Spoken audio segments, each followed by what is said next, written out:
Dr. Power, you guys have arrived. Oh, thanks, Castle, and welcome back, by the way. Thank you. Hi, folks. Come on in. Have a seat. Good to see you all again. This is the week 8. Again, I forgot my glasses, but bear with me because I read the paper. I'm stumbling a little bit, but nice to have you with me. For week 8, second assignments are in. Marking will be getting underway early this week. We'll get them back certainly before you're well in time for your final individual assignments. We'll get those to you. You've completed your context cases, and with Sleeman's going up the other day, I think they've been helpful for you to discuss some tools and some of the concepts and notions with your colleagues, and that was the purpose of it. We didn't get involved very much, Sandy and I, but it was really for you just to start getting comfortable with it all. And now with the individual papers, you'll be in good stead to do well in those, and we look forward to those coming up. The case and the actual questions are in the deliverable section, as you know, which brings me to the exam, and that'll get you ready for the exam. On the exam, of course, you'll not get the questions, but you get the case on the Monday of the last week of our course, week 8. I'll give you the actual case. It's in your book. Give you a chance to read it, do just what you've been doing, the practicing, talk to your colleagues, practice tools, practice ratios, if ratios are in there of any importance, and just see what everybody else is going to be doing on the exam. But you won't have the questions, but having gone through the context questions and the individual assignment question, you have a pretty good sense of what the questions are going to be. So there shouldn't be any surprise, and that's 50% of the exam. The other 50% of the exam is not a lot you can study for. This course has been about deep learning and not surface learning. It's not about all questions memorizing 10 points on page 69 of your book. It's about internalizing and talking as we do in the discussion sites and what you're reading. And of recent day, I see so many models being applied in the discussion sites. It's phenomenal. I'm so pleased and delighted to see that happening. It's that sort of stuff. So there'll be short little quotes from Sun Tzu, and in the context of the course, what does it mean to you? Every answer will be different. You don't have to say what's he asking for. It's what do you think it means? It may be a quote, a Porter's quote, a Peter Drucker quote, something like that. A ship without a rudder is like a strategy, or let me see, a company without a strategy is like a ship without a rudder. Some statement like that Drucker, I think, made at one point. Those sort of things. So you should have no, and give you 6 of them, do 5. So you shouldn't have any trouble with the exam. That's all as simple as that. I can't imagine anybody failing if you've participated in the discussions and you've listened to the videos and practiced some of the tools. You're ready to go. We lost a couple of colleagues this week. It always makes me sad when we lose some people in our class that for whatever reason had to drop out by the wayside. Such a waste of intellectual capital, and I'm truly sorry to see them go, and I'm sure many of you are as well. We go to interesting in France, Le Pen. Look at that for me if you don't mind. Marie Le Pen is a strategic inflection point for the whole European Union, and we're just getting ready to go into the 2 sets of elections. And if she gets through and comes out as one of the 2 contenders, which I suspect she will, if she pulls it off, that may well be the demise of the European Union and the Euro, because with France leaving the European Union and Britain out of the Union, Germany left with the bills, and there's many other nations, little nations around that are thinking the same way. It may be the wrap-up, the demise of, the winding down of the European Union. And that's important to us as strategists, and how we do it, and how we deal with other companies. The need for bilateral trade agreements will all pop up in a rush that Canada will have to get involved with. So watch for that. The dollar is steadied. U.S. dollar is still vulnerable, and really what's going on here is these global tensions of what we see happening in the Korean Peninsula and the East China Sea and the South China Sea, and the movements of carrier groups into that range, and the threats and beating on the chests by both parties certainly is causing some concern, and making the U.S. dollar kind of vulnerable, kind of shaky. And that's been interesting because up to this point, Yellen from the Federal Reserve down there, you recall about a month or so ago, a little less, bumped up 0.5 point the interest rates in the States. And it goes up 0.5 point, that's the cost for business, which again makes it a little more difficult for business to borrow, and cost of money goes up, and it squeezes the economy a little in the States. And with this tension going on, it continues to squeeze. So the general consensus seems to be that Yellen will not, at that meeting she said there'll be 3 more bumps or 2 more bumps interest rate upwards. I don't think that's going to happen now because of what's happening. So we watch for that if we can. The British pound got the lion's share of the almost a 2% rally on Tuesday, which was interesting. So the pound is doing better, notwithstanding all that doom and gloom talk about leaving leaving the European Union, what it's going to mean. European Union, UEA, United Arab Emirates over there, their print media market is losing its share because of digital and TV. It's falling dramatically. They've lost 20% of their classified revenues. Just here in Canada, they've reached 50% of the classified revenues, and 20% of the newspaper revenues are on the way down. In fact, you probably notice that my papers are not the Globe and Mail.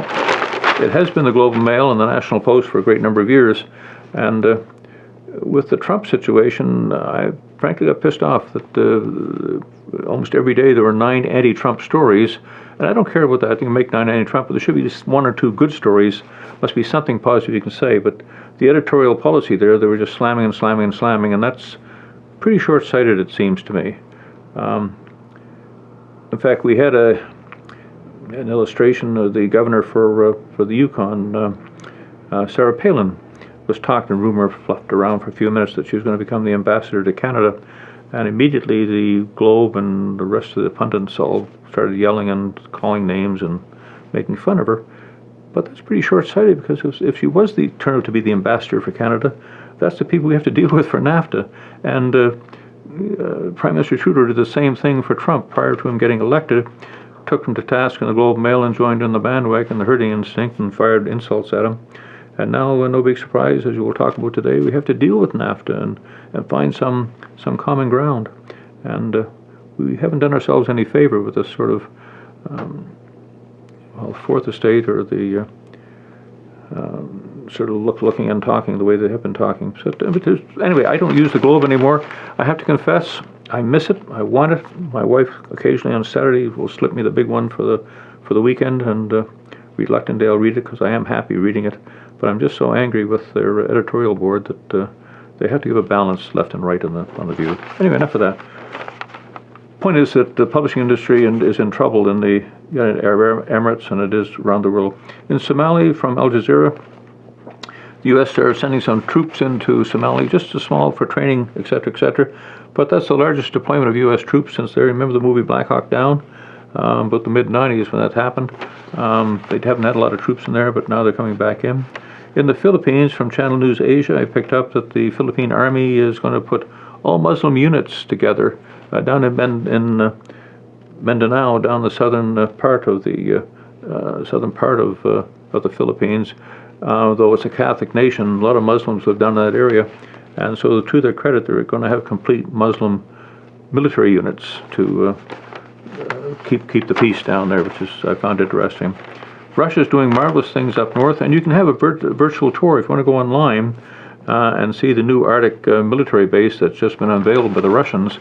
Going to be 150 personnel there, 18-month tours. The buildings are built to withstand 40 degrees centigrade, minus 40 degrees. Worth looking at, and they're building 3 more bases in that area. And I guess the point I'm making is that this Northern Sea route, they take it seriously up there. They've got 20 icebreakers, 16 are nuclear. They actually make a point of picking up primarily Chinese coming through there to get to Northern Europe as the manufacturing capital of the world, which China happens to be, taking the stuff across. It's half the distance, and bigger ships they can use because it's not the size of the Panama Canal, and China's building one down there as well.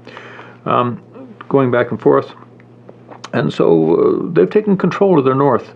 They put troops 20 miles from the pole. They've dropped that little titanium little thing down on the North Pole saying this is ours. At least they're making a noise up there and putting icebreakers in there and putting troops in there. And if you come into their waters, they escort you from one side to the other through the channel, and you pay money for the icebreaker to take you through. In Canada's case, we don't. People wander through willy-nilly. During the Cold War, Russians and American submarines played up there in our north without talking to us in our waters.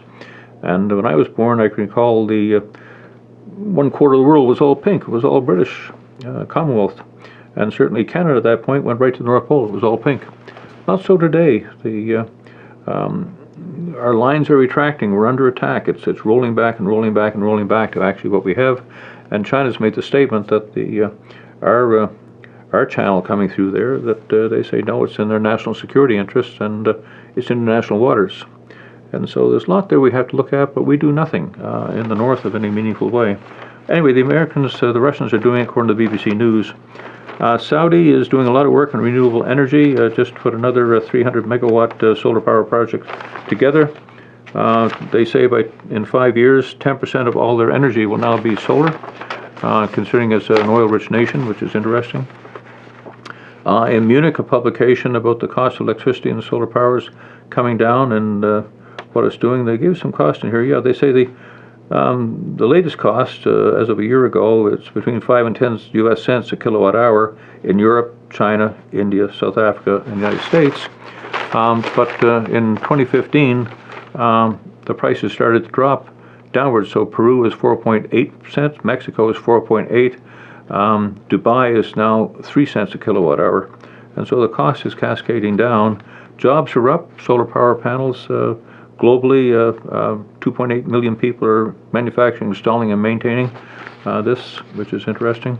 And the other thing for the sustainability side of the house, and again the carbon tax credits and things we discussed in this class, the article goes on and talks about that this solar power generation of electricity has reduced the carbon dioxide emissions by 300 million tons a year, and that can increase up to 3 gigatons by 2030. That's amazing. I mean, we talk about global warming and those sort of things. There's a solution that's coming at us pretty fast. In Yemen, from again the Arab news over there, the Yemen forces, you recall Yemen sits at the mouth of the Red Sea, Bab el-Mandeb Strait. There are two choke points over there, the Gulf of Hormuz and Bab el-Mandeb Strait. Both those are under there. And what's happened is the Houthi over there, the rebels, have dropped a lot of mines in the area of those choke points and along the front of Yemen. And so fishermen and other people are bumping into them, and so the Saudi forces are out there trying to clean up the area, which is going on. And from our perspective, again, we have to look at the tension that rises there, because these choke points make a difference in the price of oil, and the price of oil impacts all of our businesses and our strategies. So we need to watch this.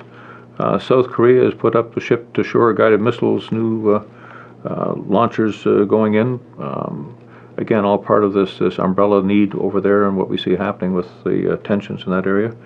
British politics, we talked about Theresa May going back to the polls on June the 8th. I think she's had her people forecast this is the best time, this is the window for her. It won't get better, and so before she deals with the European Union and all the contentious issues, she's getting the people of of Britain behind her, so it's smart.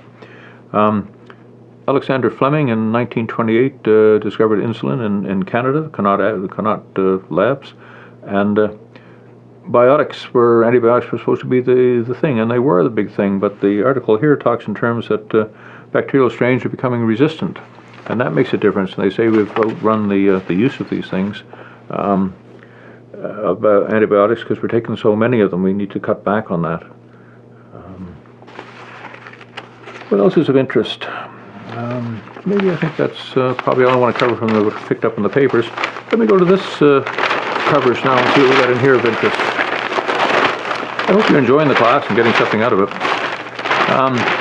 Article in here about migrant smugglers coming in. They've gone to court. Off Ocean Lady was the name of the ship. Off Victoria was picked up coming in on the BC coast. Hundreds of smuggled vulnerable immigrants. They paid thousands of dollars to agents to bring them to Canada, and then they got picked up, of course. And there was only one lifeboat and one raft on this ship. It's a good-sized old rusting ship that they brought them in, and I guess they just give up the ship with the money they make. But I think the bigger question for us is strategists and migrants in Manitoba, Saskatchewan, indeed in BC, with Trump and his attitude down there and tightening the grip on illegal immigrants in that country, particularly ones who have caused some criminal concerns. They're coming north over our borders, just walking across. And so we have to look a little bit today at how do we stiffen our borders, and should we stiffen our borders? The U.S. panel must consider duties against paper mills. The NAFTA review panel for adjudication went to have this issue heard about the Canadian paper mills that produce glossy paper, and it looks like we won. And they issued that the countervailing duties imposed in November 2015 after investigation had to be changed. And so places like Port Hawkesbury Paper in Nova Scotia got a 20% increase in duties to take the papers into the states, and so that's going to be rolled back. Keep in mind, this is all part of this NAFTA thing that's coming up our way. The BC Alberta carbon tax windfall for the feds. All this carbon tax credits have yielded another $280 million in revenues taken from BC and Alberta to the federal coffers because of the 5% sales tax. They get it on that as well, so it's not revenue neutral as advertised, but they're getting the 5% on the revenues, which comes to $280 million from carbon tax credits. And if, from what we've been talking about in this class, if you believe in the automated cars, and if you believe what the Saudis are saying, and the carbon reductions that are going to take place because of the transformational shift into solar and alternate energies, then the question is, should we even be paying carbon tax? But we are, and we can look at that for a minute. Passenger Bill of Rights, all this stuff going on with United Airlines. We don't need to go through that again. And there was some little fellow bounced off the other day from one of the Air Canada flights. But the point is, our minister in charge, Marc Garneau, said he's going to introduce a Bill of Rights for passengers. I can't quite clear to us what's going to be in it yet, but he's clear that there is some recognition that when you buy a ticket, it comes with some certain rights, and we have to have those spelled out for us. So there'll be some relief coming that way. I do see United Airlines lost $1 billion in market value, and the message there, of course, as we've talked about in our class, is that all we have to sell is our brand, both as organizations and as individuals.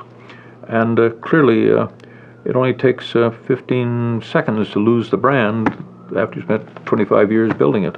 And so we have to be careful of that. And part of that, of course, that Bentley ethical test we talk about in our class, that will help you keep your brand if you observe those 6 little questions. I laughed at this, if I could. The Adidas apologies for marathon gaffe.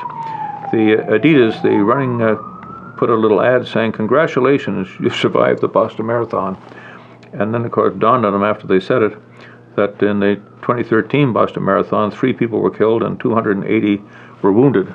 And so they had to attract that pretty quickly. And I think the same thing happened to Spicer the other day on talking about nobody was gassed and nobody was chemical warfares in Germany, and had to backpedal pretty quickly. But it happens.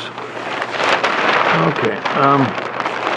We have the election going on in BC, which is of interest. It's going to make a difference on taxes and social safety nets and those things we've talked about in our class. But the Site C mega project is now sort of become a center of one of the campaign debates.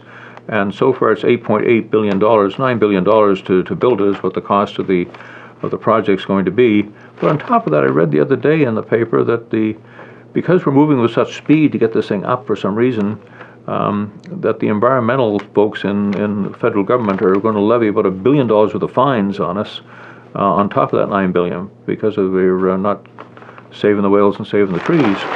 And so that's of interest. On the upside of it, they say 275 BC businesses have been engaged in this process so far. But on the other side of it, they're going to flood 83 kilometers of valley. Local First Nations and farmers are opposed to it. They're losing good farmland. And the NDP, John Horrigan, has refused to take a stand. He's center of the aisle, wishy-washy Canadian, won't make a decision. But the Green Party has stepped up and said, yep, they would do away with it if they had a chance, and currently it would cost $500 million to $1.6 billion to cancel it within 30 days. By June 30th, they could still turn it off. What was interesting is the Green Party, and Horrigan in particular, I give him credit for this, he wants to expand apprenticeships and trades training to help with these sort of jobs that come up for the Site C Dam. And what a marvelous idea. I recall as a youngster when I was going through school back in the 50s, we had vocational high schools. Equivalent to regular high schools, they were vocational high schools, where people learn red seal trades and things like that, and it's an honorable profession, good paying. I mean, plumber these days make more than a teacher makes. And so plumbers do good money, electricians make good money, and with this internet of everything, all the IT technical jobs. And so I wonder if we shouldn't go back to that sort of stage and develop more of these vocational high schools. I know Trump's talking about this, and I think we need to get back engaged with the way it was 60 years ago. But we'll see. I'll point it in any event. The Greens in our province, he's got a doctoral. He's taking votes from the Liberals and NDP, and it's a very tight race right now in our province. I personally think that the Site C Dam and things of this nature and lobbying and pay for play to pay to whatever, it's going to bite the Liberal Party, but we'll see how it all unfolds. No wrong or right answers. One of the districts here is facing for school budgets, is facing $1 million deficit. They're not allowed to run deficits in school boards, and so it's a challenge right now. But it's the message that comes out of that for us is that our municipalities and our school boards have to do more with less, and so we need to look at, and we look at in this course, the public-private partnerships, the P3s, where we take the best of the private sector and the best of government and work as a team to undertake some of these projects. And if the public-private partnerships can throw in some money and the municipality throw in some money, then the federal infrastructure program that Trudeau is bringing in should be able to get 3 times the amount of infrastructure projects if some of these can be considered. And the point I make for P3s, it's not a panacea, it's not for everything. Indeed, we see in the States that they use it for their prison system, their public-private partnerships. Not advocating that. But on highways and some of the schools and things, there can be this build own, and then after the bill is paid, transfer it back. And the Internet of Everything, electronic tolls, makes this some of this all possible. So we need to look at a little bit of our budgets, and certainly there's tax fatigue. I don't think any one of us wants to pay more taxes. So we have to find ways using the Internet of Everything, robotics and artificial intelligence, and find smarter ways to do things to reduce the labor costs is one way to do this.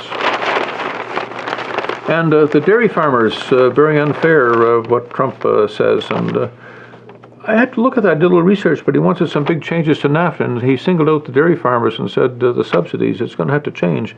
And I went and looked at that, and I found the following.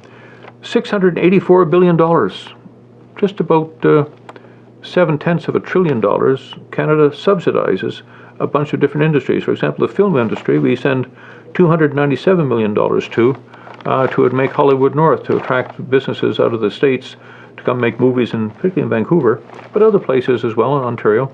And we pay just about $250 million to bring them here. On top of that, we give them 16% payback that on wages if they hire people and train people. They get a check back for trades training. They get 16% back on that, and then other considerations as well. It's big money. But in total, we do $684 billion worth of subsidies. And particularly in the dairy side of the house, we spend $6.9 billion for the farm industry, for dairy and for poultry and for regular produce, 6.9. Part of that was in touch for the TPP, the Trans-Pacific Partnership deal they put in. We did a lot of money there to offset the losses for the cheese and the milk industry, and now doing the deal with the European Union dairy product people. And so he's got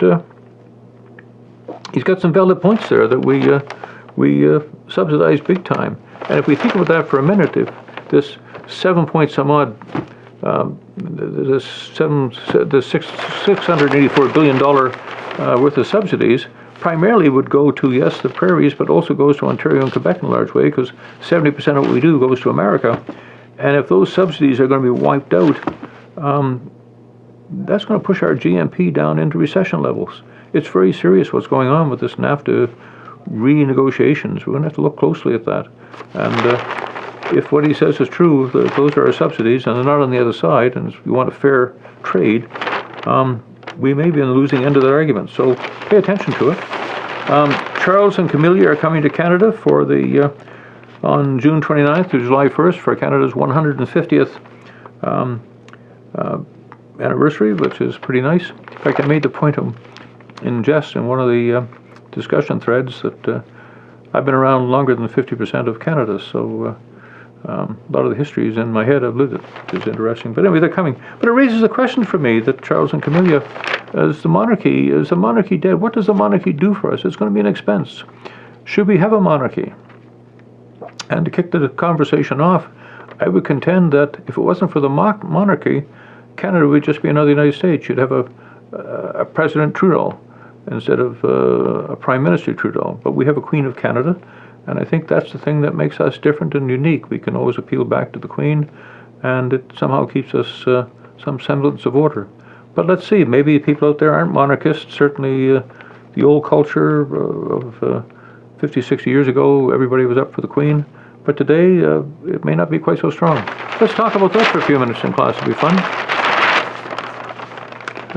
Rent rebate in BC, the NDP are advocating a $400 annual grant rebate for renters. Rents are going up madly because the price of housing in Vancouver and Victoria, etc., are escalating. People are squeezed out, can't buy homes according to going to rent. As a result, demand-supply curve indicates that the price of rents are going up, and they're pretty spectacular for small little places. It would shock you. And so they've come out and said, if you don't mind, we're going to give a $400 a month annual grant to renters. What do you think about that? And before you answer, they do the same thing for homeowners. Certain homeowners get grants because they own a home to help defer the cost. And so maybe it's fair. Worth a talk. Worth a talk. So in any event, that's some of the stuff we can talk about this week. I hope you're enjoying this. Looking forward to it. Makes my day. Bye-bye now.